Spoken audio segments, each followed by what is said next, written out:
Boa noite a todos, sejam bem-vindos. Eu acho que todos nós, mais uma vez, fomos, durante essa semana, pautados pelo evento que aconteceu na França, como a gente também passou por isso no 11 de setembro.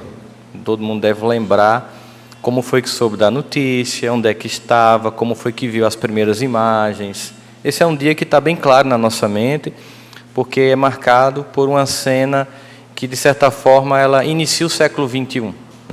2001 começa com uma cena de atentado terrorista e um choque civilizatório que a gente percebe que está longe de acabar. E aí a gente pensou em, juntos, refletirmos hoje um pouco sobre as origens do fundamentalismo religioso, como é que ele se estabelece, e, ao mesmo tempo, qual seria a proposta do Evangelho de Jesus para que a gente combatesse essa visão estreita de que só um grupo tem uma razão, só um tem uma verdade, e isso autoriza essa pessoa a matar as pessoas que pensam diferentemente delas. Ou que ponto se chega para se imaginar que isso deve acontecer? A primeira coisa que eu acho que a gente deve avaliar é se foi justo ou não a revista francesa fazer charges desmoralizando o profeta Maomé. Como nós nos sentiríamos se tivessem charges em países muçulmanos fazendo chacota de Jesus, por exemplo? É óbvio que, na liberdade de expressão, as pessoas têm direito de expressar a sua criticidade da forma que quiserem. Mas existe uma coisa chamada bom senso. Tem uma outra questão muito clara. Nós mesmos, no mundo cristão, nós fazemos críticas ao próprio cristianismo.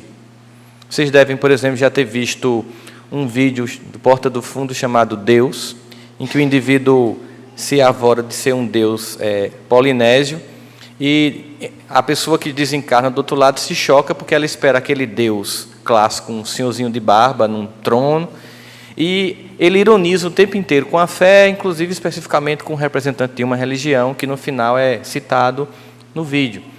E por que a gente consegue fazer crítica e a gente não se mata? Porque existe uma diferença de 600 anos de revelação espiritual. O cristianismo tem mais de 2.000 anos de história, o islamismo 1.400 anos de história. Então nós temos 600 anos à frente de criticidade. Ou seja, nós já temos a capacidade de fazer uma crítica sem morrer por isso, mas no passado se matava.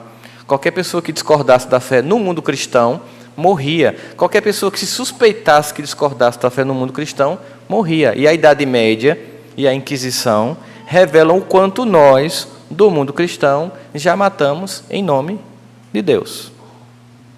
Revela também uma outra coisa, que durante essa época da Inquisição tivemos um capítulo histórico bastante negro, que foram as cruzadas, que tinham como objetivo recuperar Jerusalém. E para recuperar Jerusalém, a chamada Terra Santa, as cruzadas dizimou milhões de muçulmanos, de forma cruel. Inclusive tinha cenas nas cruzadas que as crianças eram usadas para ir na frente dos exércitos, para que elas caíssem nas arapucas, morressem, para que o exército passasse incólume. Então, nós temos uma história de morte e de genocídio e de destruição em nome da fé que gera um certo, digamos assim, psiquismo coletivo extremamente tenso, sempre deixando margem para que eventos como esse venham a acontecer. Digamos que os muçulmanos estão longe de matar a quantidade de cristãos que nós cristãos matamos de muçulmanos durante a Inquisição e durante o período das cruzadas. Eu espero que eles não queiram passar a conta a limpo. Porque, obviamente, matar naquela época, com a crueldade que nos caracterizava naquela época, tem um peso espiritual bem menor do que matar hoje. Se nós matarmos alguém hoje com o conhecimento que nós temos, o peso que estará sobre nossa existência é muito maior do que quando o fizemos em outras existências, porque era algo mais comum. Então, certamente, existe aí um passado que nos condena, que também não é justificativa para o que acontece. E existem atitudes atuais, como fazer chacota de um profeta, que eles consideram extremamente importante para a fé deles, e que não pode, na visão deles, ser motivo de chacota. E aí, os fundamentalistas são aquelas pessoas que fazem uma leitura radical dos textos de sua fé, qualquer que seja ela, seja o Alcorão, seja o Bhagavad Gita, seja a Torá, seja os Evangelhos, e a partir de uma leitura bem radical, se sentem autorizados por essas leituras a destruir quem pensa diferente ou quem está fazendo algum tipo de brincadeira, de mau gosto com a sua expressão de fé. Então, esse é mais ou menos o cenário. O que acontece é que não se justifica o fato de que uma revista faz aquilo, embora eu considere pessoalmente que não deveria ser feito, não se justifica a pena que foi aplicada aos autores da charge.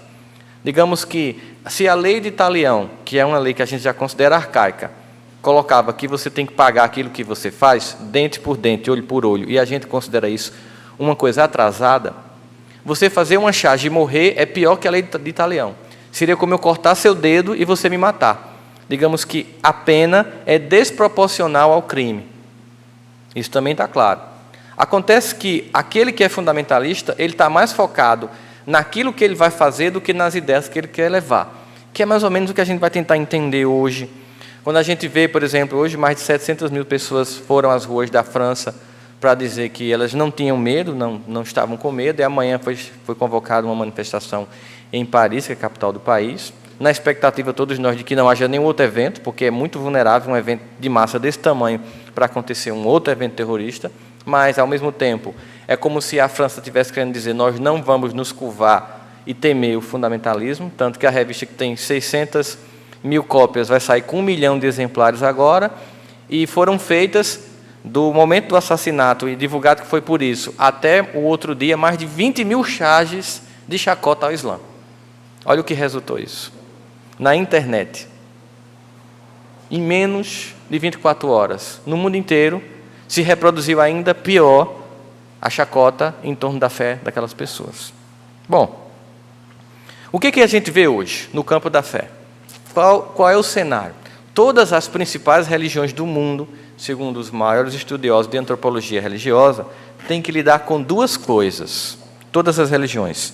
De um lado, existe o desafio da secularização, que é entrar em contato com uma civilização humana que não coloca a fé como sendo principal. Digamos, Estado laico. A secularização é um Estado laico em que a religião não domina. Nós, no mundo ocidental, do mundo cristão, já nos acostumamos, porque faz muito tempo que a maior parte dos países ocidentais não tem uma religião oficial. Como no Brasil, no passado, era o catolicismo. Hoje, o Brasil não tem religião oficial, os Estados Unidos não têm religião oficial, os países europeus não têm religião oficial. Então, o Estado é laico e permite a multiplicidade das religiões. No mundo muçulmano, isso ainda é uma coisa difícil. Porque ou os países são de confissão muçulmana clara, ou eles são dominados pelos líderes religiosos, quando são países em que quem manda no povo, como é o caso do Irã, são os líderes religiosos, e que impõem aquela leitura radical do Islã. Então, eles estão no que a gente estava mais ou menos há uns 2 séculos atrás. Além disso, todas essas religiões, por causa do processo de globalização, são obrigadas a conviver uma com as outras. E é uma coisa que é difícil, porque, observe, vamos fazer aqui uma puxada para o nosso mundo cristão. Lembrando o que acontece no Carnaval em Campina. Uma verdadeira guerra santa de religiões, cada uma querendo um espaço e, ao mesmo tempo, se afirmando e conflitando. Dentro do próprio mundo cristão. São vertentes do cristianismo que meio que se digladiam, né? A gente sente esse clima de certa hostilidade na cidade. E é todos vindo do mesmo tronco do cristianismo. Imagina o que é a radicalização de você não somente lidar com isso, mas lidar com pessoas que vêm de um outro universo. Eu lembro que uma vez eu estava com uma pessoa em João Pessoa e estava passando os Hare Krishnas, cantando aquelas músicas, né? E a pessoa fez assim: é um absurdo, vem esse povo da Índia cantar a música de Hare Krishna aqui no Brasil cristão. Eu digo, a diferença é que eles vêm aqui cantar a música de Hare Krishna, mas eles não dizem nada contra Jesus. Ao passo que a gente vai lá na Índia tentar converter os hindus e diz que Krishna é o demônio. Então há uma diferença. Eles vêm aqui oferecer a religião deles, mas não acham que Jesus é do mal. A gente acha que Jesus é do bem e que todas as outras coisas são do mal. Essa é a diferença. No caso de um muçulmano radical, isso é muito mais intenso. A ideia dele de que a verdade só está na percepção dele é muito mais forte, porque eles consideram Jesus, eles consideram Moisés, eles consideram Elias Moisés, Elias e Jesus faz parte do Alcorão. Eles consideram que Jesus é um profeta de Deus, que Elias e Moisés também, todos aqueles da Torá são profetas de Deus, mas foi distorcido e Maomé vem para restaurar a verdadeira fé. Então, na visão deles, a religião muçulmana é o passo seguinte. E quem não dá, não está cobertado pela fé. Quando você vai ler certas análises de alguns teólogos muçulmanos, que eu tive a oportunidade de ler, eles deixam bem claro que quem não entra naquela percepção não está guardando a fé sincera. É uma coisa que muito cristão também pensa. Não, que Moisés realmente foi, Elias também foi, tudo legal, beleza, mas Jesus é a última revelação e quem não concorda com isso não está diante da fé, digamos assim, atualizada.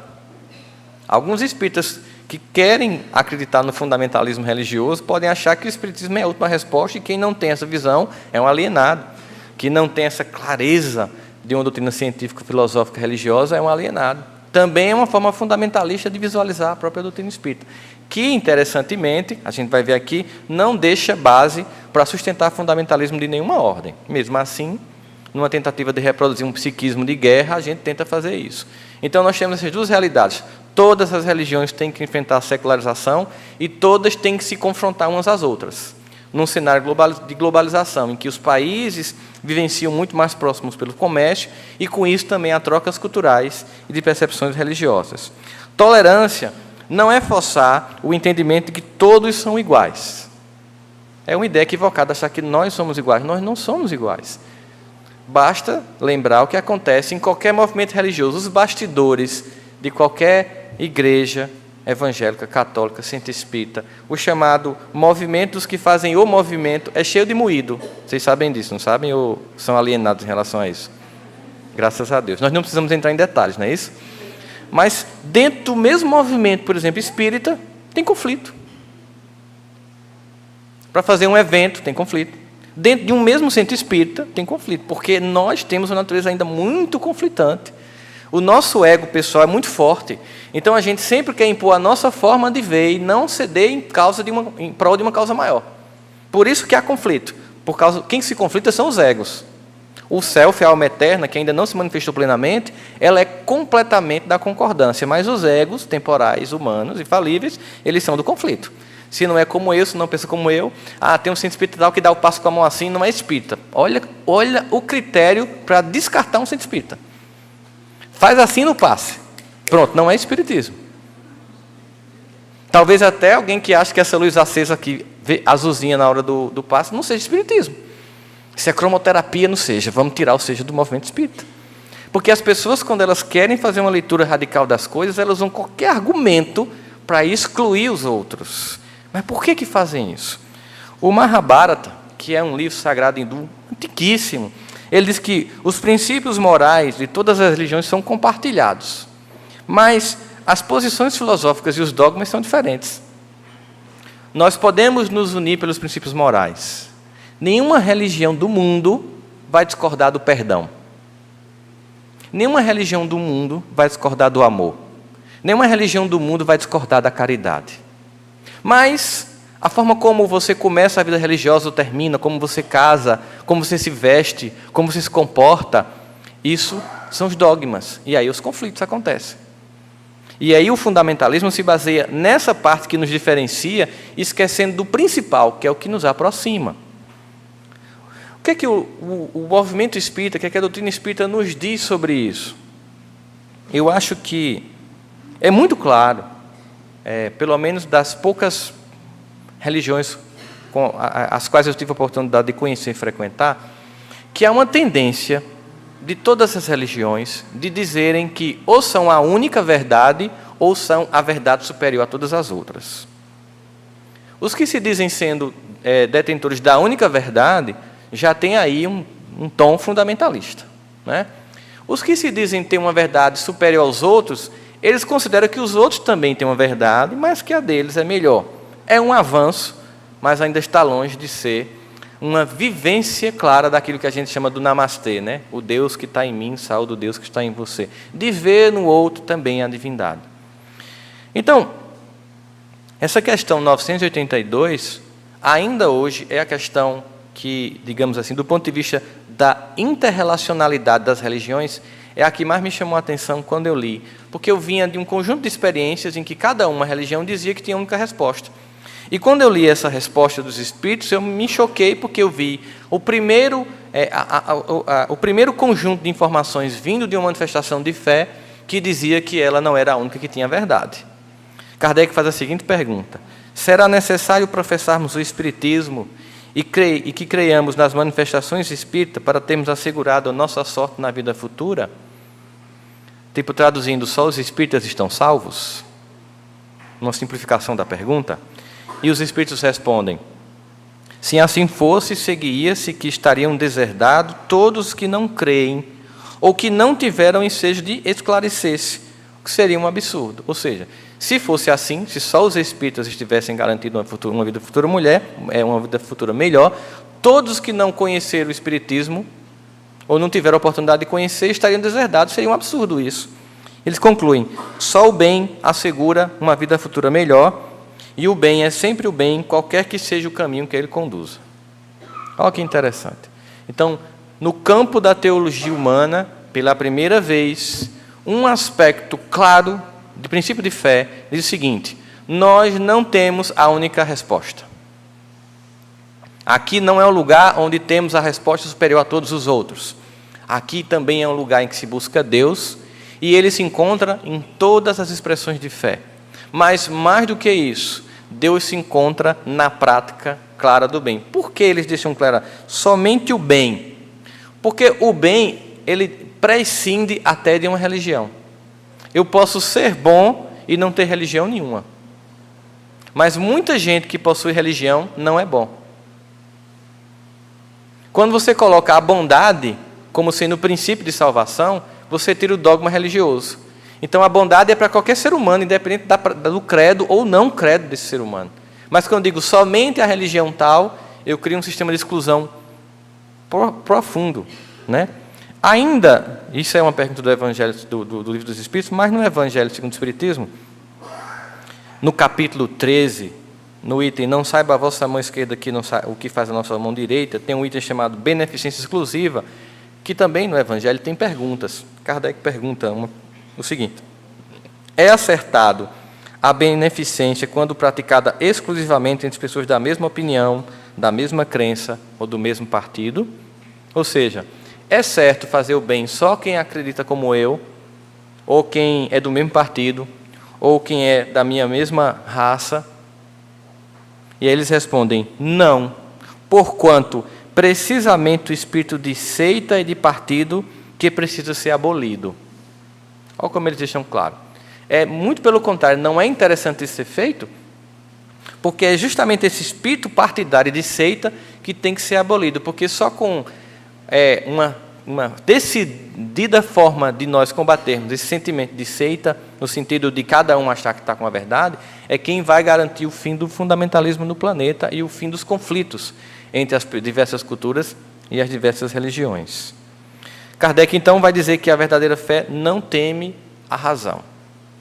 O que significa dizer que ele acrescentaria, por exemplo, que a fé verdadeira não teme conviver com os diferentes, com as opiniões divergentes, que ela não teme a troca de ideias e debates, e muito menos não teme estudar a opinião dos outros. Ou seja, que é a fé vacilante que busca a uniformidade, porque ela não quer ser questionada. Quanto mais vacilante a fé, menos ela quer questionamento. Por quê? Quanto mais eu tenho que agredir o outro para afirmar a minha fé, é porque a minha fé é pouco consistente. Porque quando a minha fé é consistente, eu não perco tempo em agredir a crença do outro. Eu afirmo aquilo que eu acredito. Ao invés de atacar quem pensa diferente de mim, eu mostro o que eu penso e ofereço como uma outra alternativa. Nem melhor, nem maior, nem menor, mas apenas uma outra alternativa. Quem tem uma fé vacilante precisa constantemente de agredir a fé dos outros. Porque o discurso é muito mais na agressão do que na afirmação. Se a gente fosse fazer uma comparação a esse comportamento, ao desenvolvimento humano, nós poderíamos categorizar esse sistema de fé como uma fé adolescente. Porque nessa época da vida, como característica da afirmação da personalidade, o adolescente desenvolve tribos. Todos aqui já tivemos nossas tribos, né? Então, aquele adolescente que gosta de música de heavy metal e usa aquelas camisas pretas com caveira, detesta quem gosta ouvir Michel Teló, certamente. Aquele adolescente que gosta de jogos em redes digitais, passar a madrugada jogando, certamente critica aqueles que gostam de esportes radicais de natureza. E esses criticam também o outro. Então, cada grupo afirma seu grupo criticando o outro. Porque na adolescência, para afirmar a minha identidade, ainda frágil, eu tenho que negar a identidade dos outros. Então, quem tem uma fé desse estilo, que precisa agredir o outro, tem ainda uma fé extremamente vacilante e não se permite o debate pela razão. Não porque o sistema de crença dele não comporta o debate. Não é isso. Não é porque, por exemplo, uma religião específica é vacilante. Não é isso que eu estou dizendo. É que a criatura que tem uma leitura fundamentalista, ela é vacilante. Não é que o sistema de crença dela não tenha espaço para um debate e possa nos oferecer um debate. Mas ela não entende o suficiente a sua fé para se permitir o debate. Ela quer atacar quem pensa diferentemente dela. E aí aconteceu um fenômeno em 1954 que foi usado por um pesquisador chamado Leo Festinger, um psicólogo que tinha 32 anos da Universidade de Minnesota. Em 1954, uma senhora chamada Marion Kay, uma dona de casa, teve uma visão em que no dia 21 de dezembro daquele ano o mundo se acabaria com água. E essa manifestação dela fez com que várias pessoas acreditassem nela e a ideia era o seguinte, que somente os eleitos seriam salvos por um disco voador. E muita gente começou a fazer parte dessa seita. Então, Leo Festinger viu o anúncio que ela colocou no jornal e pensou assim, olha, que coisa interessante.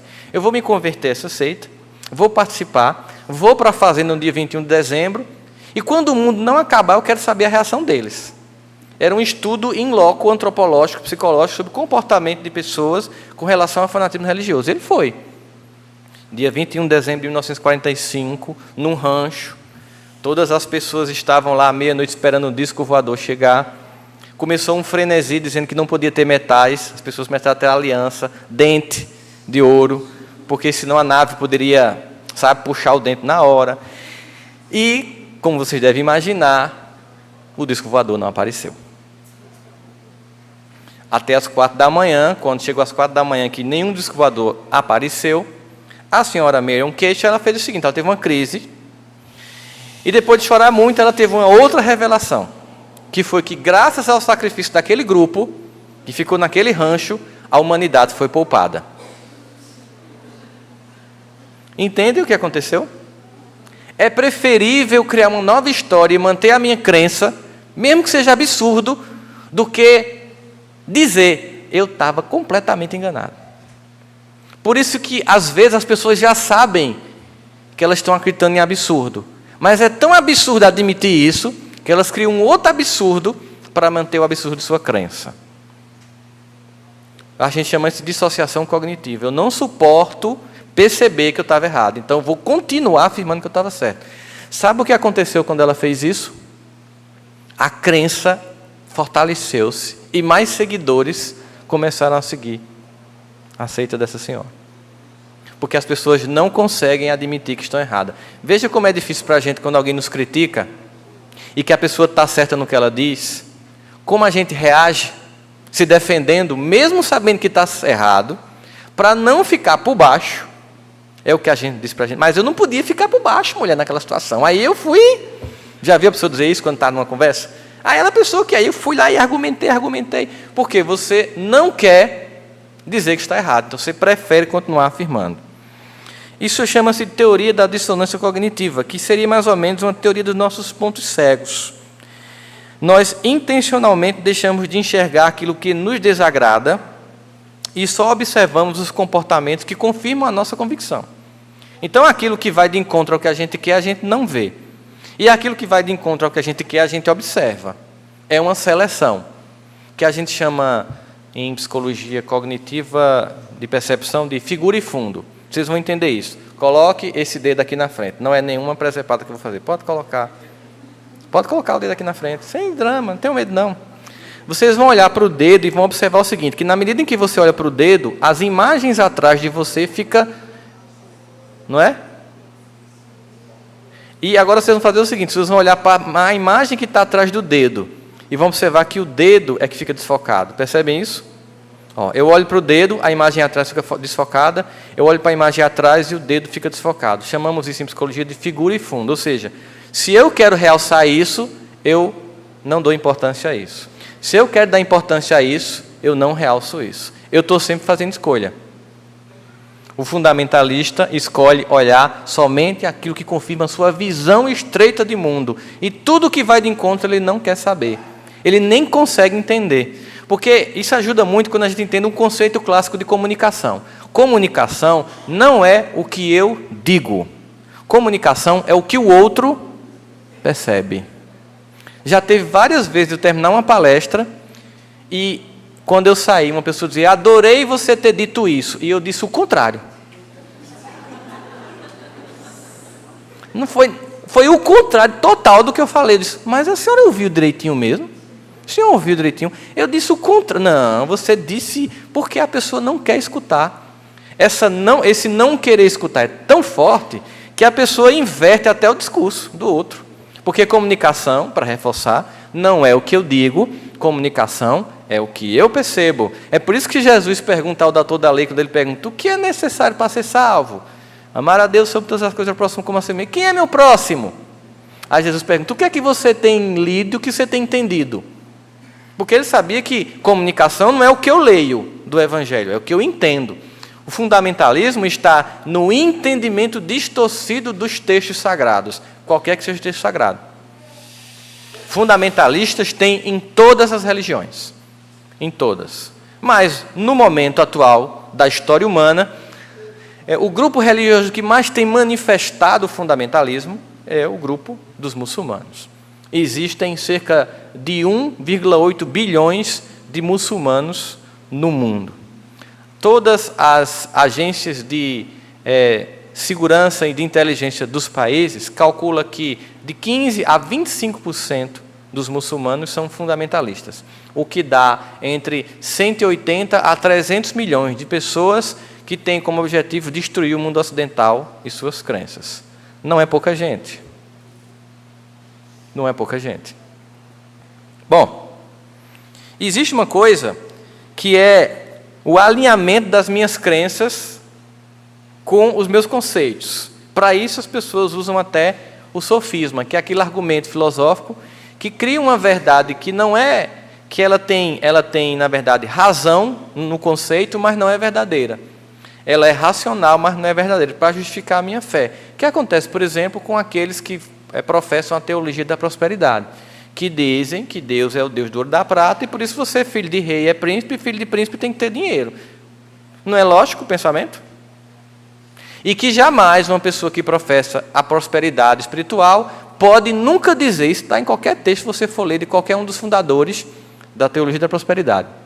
Jamais uma pessoa que professa essa fé pode dizer que seja feita a vossa vontade, porque isso mostra fraqueza. Está textualmente em todos os livros dos fundadores da teologia da prosperidade. Jamais diga que seja feita a vossa vontade. As frases que eles utilizam é: eu determino, eu reivindico, eu afirmo, eu confirmo, porque Deus se submete a ele e não ele a Deus. Essa frase que jamais pode ser dita, porque enfraquece a fé, que seja feita a vossa vontade e não a minha, é a frase que Jesus diz no Gólgota, quando pede a Deus que afaste dele aquele cálice, mas que seja feita a vontade de Deus e não a de Jesus. Olha só a seriedade disso. E pessoas que professam a fé cristã dizem que dizer isso é mostrar fraqueza. Isso é uma dissonância cognitiva, isso é uma leitura enviesada do Evangelho para justificar a minha fé. Então, numa religião que professa esse tipo de entendimento, jamais essa passagem, por exemplo, do Gólgota vai ser citada, porque ela vai de encontro a esse conceito de que você tem que dizer que determina e não que seja feita a vontade de Deus. Porque quem determina não submete a ninguém. Não é assim que funciona? Isso a gente chama de sofisma. Bom, existe um psiquismo de guerra nos seres humanos. Mesmo pessoas que não estão em sociedades que têm conflito religioso ou étnico, como a nossa, no Brasil, nós não temos conflito religioso ou racial. Eu não estou dizendo que nós não temos preconceito, nós temos, mas não temos conflito racial. Mas as pessoas que mantêm um psiquismo beligerante, de guerra, de conflito, elas usam qualquer argumento para matar o outro. Quando uma pessoa marca, numa rede social, sendo torcedor da Mancha Verde, do Palmeiras, para se encontrar com os da Gaviões da Fiel, do Corinthians, no metrô de São Paulo depois do jogo, para se matar, e se matam, é porque ele está num país que não tem conflito religioso, que não tem conflito racial, mas como ele ainda é um espírito altamente conflitado, ele cria um motivo de diferença para justificar o assassinato do outro. Isso é um fundamentalismo. Não deixa de ser. Mas aí nós temos um exemplo clássico que vai ajudar a gente entender bem claramente como é que se monta um fundamentalismo. Muitos de vocês já devem ter ouvido falar na Ku Klux Klan, que é aquele grupo de pessoas que usavam roupa branca com as tochas para matar negros nos Estados Unidos. Como foi que esse grupo se justificou dentro do Evangelho, da Bíblia, para acreditar que estavam certos? Como foi que começou essa percepção? Primeira coisa que a gente tem que pensar é que a Ku Klux Klan foi um grupo que tinha uma visão equivocada, radical, do grupo que saiu da Inglaterra para fundar os Estados Unidos. Alguns protestantes que colonizaram os Estados Unidos pertenciam às seitas mais radicais do protestantismo europeu. Então eles criaram a ideia seguinte, que eles eram o novo povo hebreu. Assistir o filme Êxodos, Deuses e Reis, eu recomendo. Vale a pena. Vai fazer que você entenda melhor ainda isso. O que acontece? No Êxodo, Moisés sai do Egito para sair do jugo do faraó. Esses que saíram da Inglaterra pensaram o seguinte, que sair da Inglaterra era uma reprodução de sair do Egito. E que o rei inglês era o representante do faraó. E que o Oceano Atlântico era o representante de passar pelo Mar Vermelho. E que a Terra Prometida era os Estados Unidos. Entenderam como eles refizeram a leitura? Então eles são um novo povo eleito, saindo do novo faraó, passando pelo novo mar, que dessa vez não se abriu, porque seria muita abertura o oceano inteiro. O Mar Vermelho é estreitinho, o Oceano Atlântico é muito grande, né? Então eles conseguiram passar de barco mesmo e chegar na nova Terra Prometida. Então eles se justificaram nesse sentido. E aí o que acontece? Os israelitas, quando eles foram para a Palestina, quando eles saíram do Egito, no êxodo de 40 anos no deserto para chegar na Terra Prometida, tiveram ordem de Deus, e está no livro de Reis, ordem de Deus, para exterminar todas as tribos do caminho. Vamos dar um exemplo bem claro, para ficar claro na cabeça da gente. Vamos imaginar que Campina Grande é o Egito, e que Romero é o faraó. Nós temos até uma pirâmide na cidade, ajuda a fazer a ideia, né? A pirâmide do Parque do Povo. E vamos imaginar que as Malvinas são o povo judeu, e que eles entram numa luta danada, e finalmente Romero desiste, diz, pronto, Malvina, vá-se embora. Então, toda a população das Malvinas, vamos imaginar que seja 50 mil pessoas, vai sair de Campina Grande. Vão pegar a BR-230. A Terra Prometida, eles vão atrás dela. No caminho, qual é a primeira cidade que tem na 230? O Cajá. É Cajá? Riachão. Já estou matando antecipado o povo, né? O Riachão. Imagine que 50 mil pessoas chegando no Riachão. Eles iam fazer assim, gente, dá licença, que a gente está indo passar para a Terra Prometida. Era assim naquela época. Para passar pelo Riachão, pelo Cajá, tinha que matar todo mundo. Para passar pelo Riachão depois, por onde eles passassem, eles tinham que dizimar. E no livro de Reis, que é um livro bélico, com argumentos bélicos, tem que matar mesmo, né? Então, por causa disso, os que foram para os Estados Unidos entenderam que se eles eram os novos da diáspora nova, que o rei da Inglaterra era o novo faraó, que o Mar Vermelho era o Oceano Atlântico, que a Terra Prometida era os Estados Unidos, os índios eram os que tinham que ser exterminados. Porque não podiam se misturar. E aí vocês vão ver agora passagens de Neemias e Deuteronômio que justifica isso. Neemias, capítulo 9, versículo 2. E a descendência de Israel se apartou de todos os estrangeiros, puseram-se em pé e fizeram confissão pelos seus pecados e pela iniquidade de seus pais. Sucedeu, pois, que, ouvindo esta lei, apartaram de Israel todo elemento misto. A Ku Klux Klan usa essa passagem para dizer que índios e negros devem ser apartados, porque são elemento misto. Deuteronômio 7, capítulo 3, e Deuteronômio 23, capítulo 2. Nem te aparentarás com elas, não darás tuas filhas aos filhos deles, nem as suas filhas aos filhos deles. Nenhum bastardo entrará na congregação do Senhor, nem ainda até a sua 10ª geração. Ou seja, você nunca pode deixar que uma filha sua ou um filho seu se case com uma pessoa de outra tribo, de outra razão, de outra nacionalidade, de outra etnia. Então, somente aqueles puros são salvos.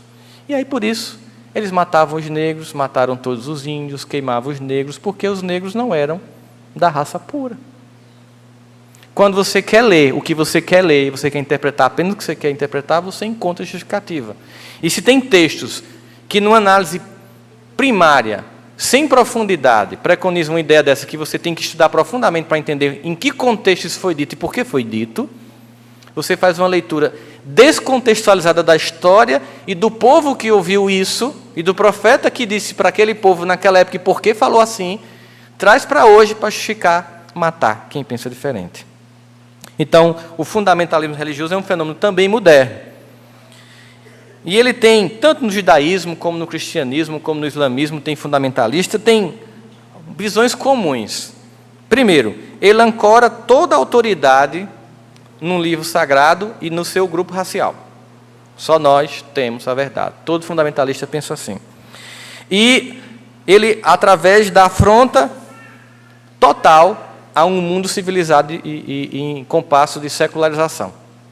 E outro ponto, eles, como têm a única verdade, todas as outras manifestações de fé que não são a dele, são do mal. E merecem, podem e devem ser exterminadas. Merecem, podem e devem ser exterminadas. Você tem a chance de se converter àquela fé. Se não se converter, você vai ser exterminado.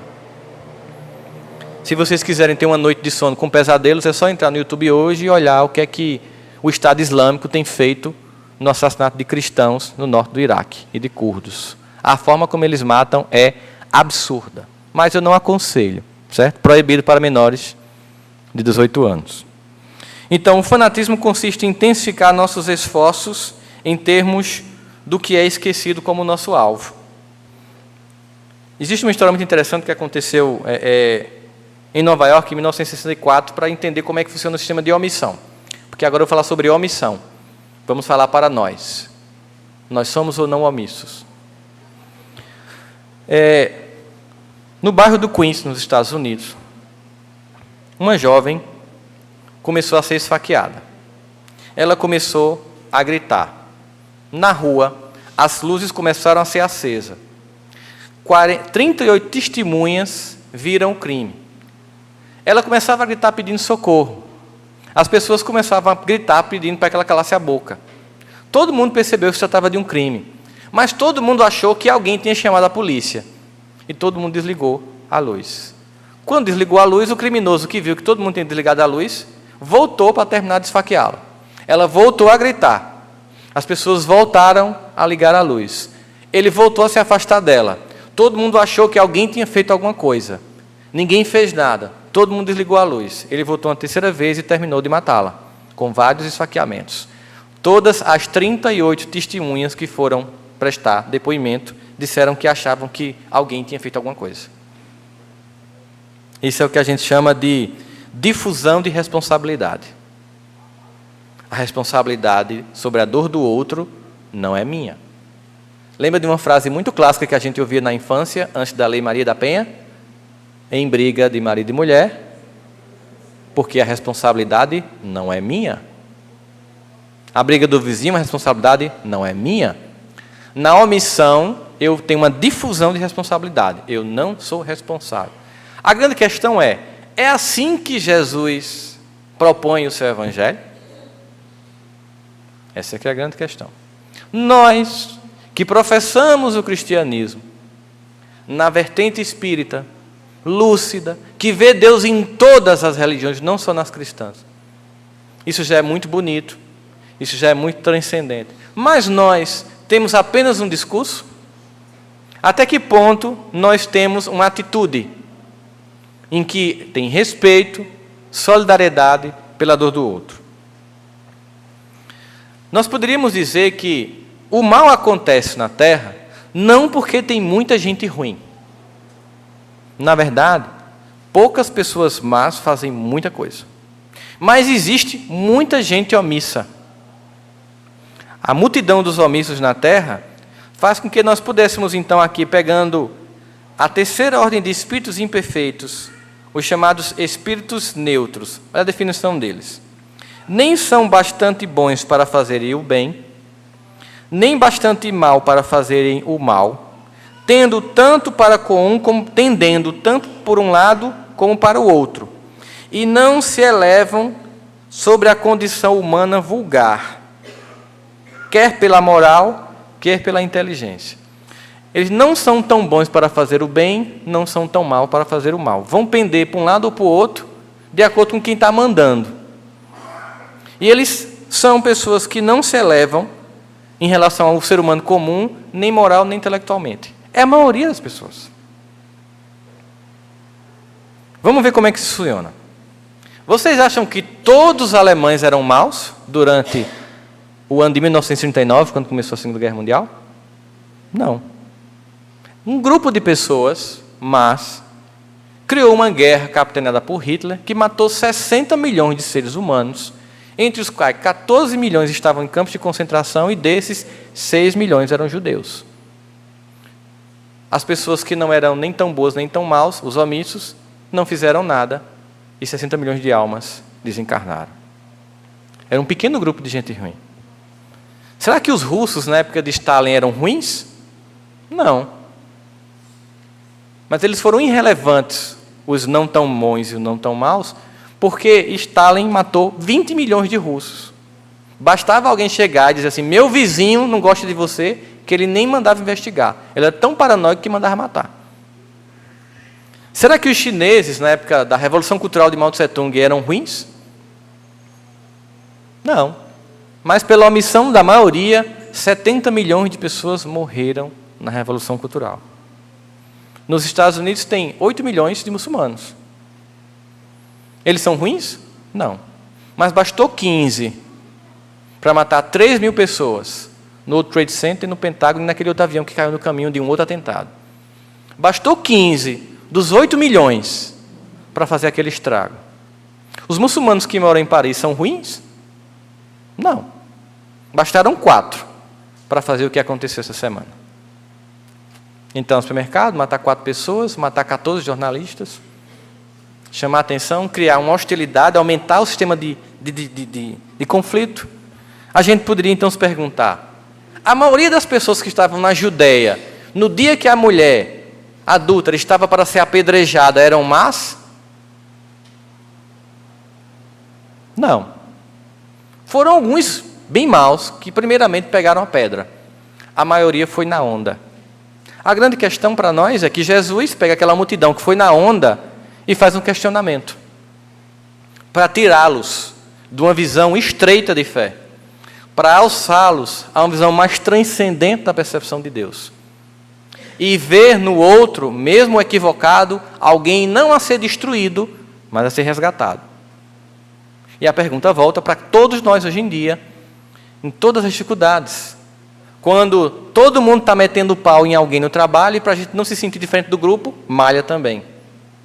Quando todo mundo está fazendo bullying com um coleguinha no colégio, para você não se sentir diferente, também chama ele de gordinho, de feinho, porque você não quer se sentir diferente. Nessa hora, você está criando os germes do fundamentalismo. Nessa hora, você está cedendo ao mal. Nessa hora, você está deixando de ser autêntico. Nessa hora, você se distancia da mensagem de Jesus. Porque ela nos chama para sair do lugar comum, cultural, intelectual, mas, sobretudo, moralmente.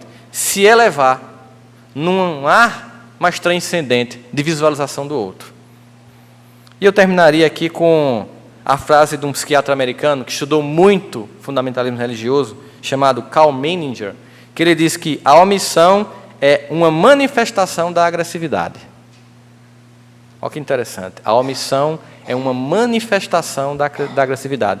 Pensa-se alguém que é omisso que não é agressivo. Mas o mal prospera pela omissão dos que ainda não são tão bons para resistir ao mal. E aí eu deixo aqui, para finalizar, e para deixar vocês assustados, uma frase da Divina Comédia de Dante Alighieri, quando ele diz assim: no inferno, os lugares mais quentes são reservados àqueles que escolheram a neutralidade em tempo de crise. Eu vou reler. No inferno, os lugares mais quentes são reservados àqueles que escolheram a neutralidade em tempo de crise. Ser neutro, quando o mal prospera, é ser agressivo e colaborador do mal, por omissão, o que implica ser mal por covardia, para servir Jesus. No momento desse, de crise, nunca tivemos uma crise tão ampla na história humana como essa. Nós temos que sair da posição de neutralidade. Que Deus nos abençoe e ilumine este mundo que Ele dirige. Muita paz.